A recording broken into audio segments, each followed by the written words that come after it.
Library Krishna, the Supreme Personality of Godhead Chapter 32 Krishna returns to the Gopis. When Lord Krishna finally reappeared among the assembled Gopis, he looked very beautiful, just befitting a person with all kinds of opulences.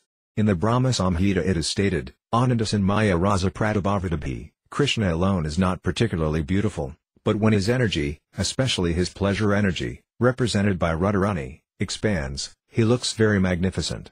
The Mayavada conception of perfection, an absolute truth without potency, is due to insufficient knowledge. Actually, outside the exhibition of his different potencies, the absolute truth is not complete. Ananda Sinmaya Rasa means that his body is a transcendental form of eternal bliss and knowledge. Krishna is always surrounded by different potencies, and therefore he is perfect and beautiful.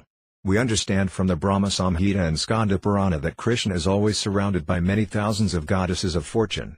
The Gopis are all goddesses of fortune, and Krishna took them hand in hand on the bank of the Yamuna.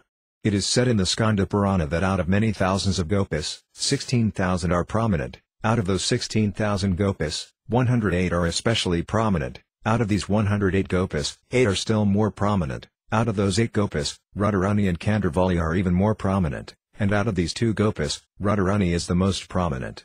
When Krishna entered the forest on the bank of the river Yamuna, the moonlight dissipated the surrounding darkness. Due to the season, flowers like the Kunda and Kadamba were blooming, and a gentle breeze was carrying their aroma. Due to the aroma, the bees were also flying in the breeze, thinking that the aroma was honey. The Gopis made a seat for Krishna by leveling the soft sand and placing cloths over it. The Gopis who were gathered there had almost all been followers of the Vedas. In their previous births, during Lord Ramakandra's advent, they had been Vedic scholars who desired the association of Lord Ramakandra and conjugal love.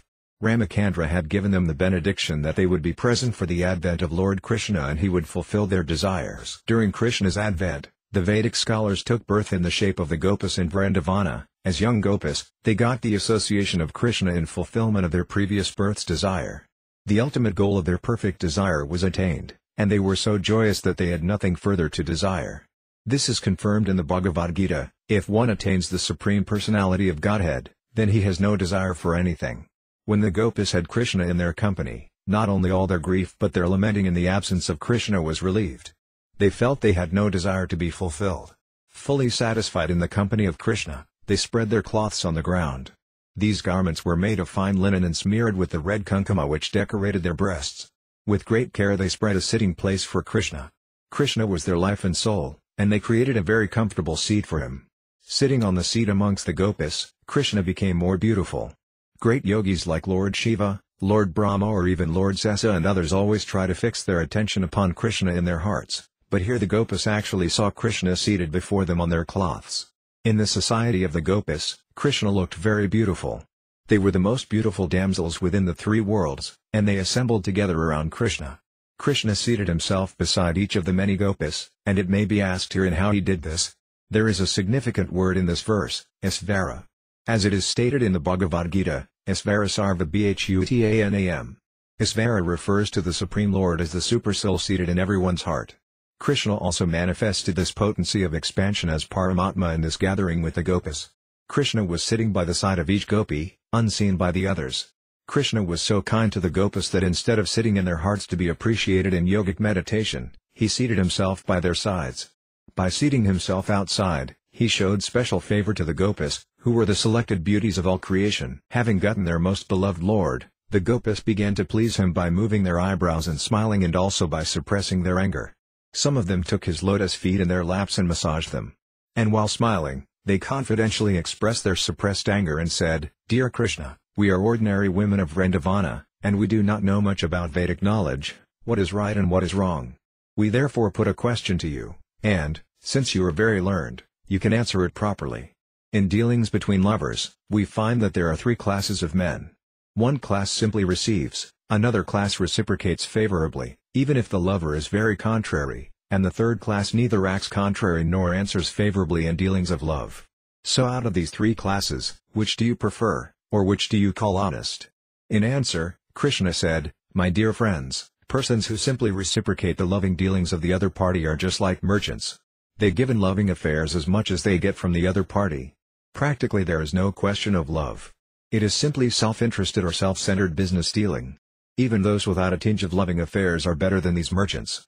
Better than the first class is the second class of men, who love in spite of the opposite party's contrariness. Such sincere love can be seen when the father and mother love their children in spite of their children's neglect. The third class neither reciprocate nor neglect. They can be further divided into two classes. One comprises the self-satisfied, who do not require anyone's love. They are called Atmarama, which means they are absorbed in the thought of the Supreme Personality of Godhead and so do not care whether one loves them or not. But another class comprises ungrateful men. They are called callous. The men in this group revolt against superior persons. For instance, a son, in spite of receiving all kinds of things from loving parents, may be callous and not reciprocate. Those in this class are generally known as Gurudroha, which means they receive favors from the parents or the spiritual master and yet neglect them. Krishna indirectly answered the questions of the Gopis, even those questions which implied that Krishna did not properly reciprocate their dealings. In answer, Krishna said that he, as the Supreme Personality of Godhead, is self-satisfied. He does not require anyone's love, but at the same time he said that he is not ungrateful. My dear friends, Krishna continued, you might be aggrieved by my words and acts, but you must know that sometimes I do not reciprocate my devotees' dealings with me. My devotees are very much attached to me, but sometimes I do not reciprocate their feelings properly in order to increase their love for me more and more. If I can very easily be approached by them, they might think, Krishna is so easily available. So sometimes I do not respond. If a person has no money but after some time accumulates some wealth and then loses it, he will think of the lost property 24 hours a day.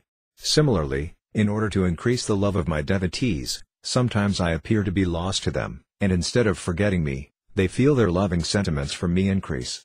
My dear friends, do not think for a moment that I have been dealing with you as I do with ordinary devotees. I know what you are.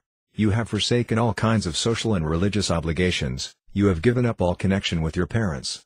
Without caring for social convention and religious obligations, you have come to me and loved me, and I am so much obliged to you that I cannot treat you as ordinary devotees.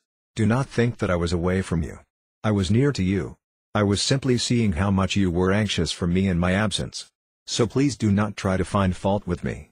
Because you consider me so dear to you, kindly excuse me if I have done anything wrong. I cannot repay your continuous love for me, even throughout the lifetimes of the demigods in the heavenly planets. It is impossible to repay you or show enough gratitude for your love, therefore please be satisfied by your own pious activities. You have displayed exemplary attraction for me, overcoming the greatest difficulties arising from family connections. Please be satisfied with your highly exemplary character, for it is not possible for me to repay my debt to you. The exemplary character of devotional service manifested by the devotees of Vrindavana is the purest type of devotion. It is enjoined in authoritative sastras that devotional service must be a haitukhi and a prashihata. This means that devotional service to Krishna cannot be checked by political or religious convention. The stage of devotional service is always transcendental. The Gopis particularly showed pure devotional service toward Krishna, so much so that Krishna himself remained indebted to them.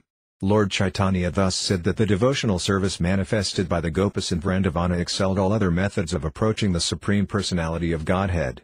Thus ends the Bhaktivedanta purport of the 32nd chapter of Krishna. Krishna returns to the Gopis.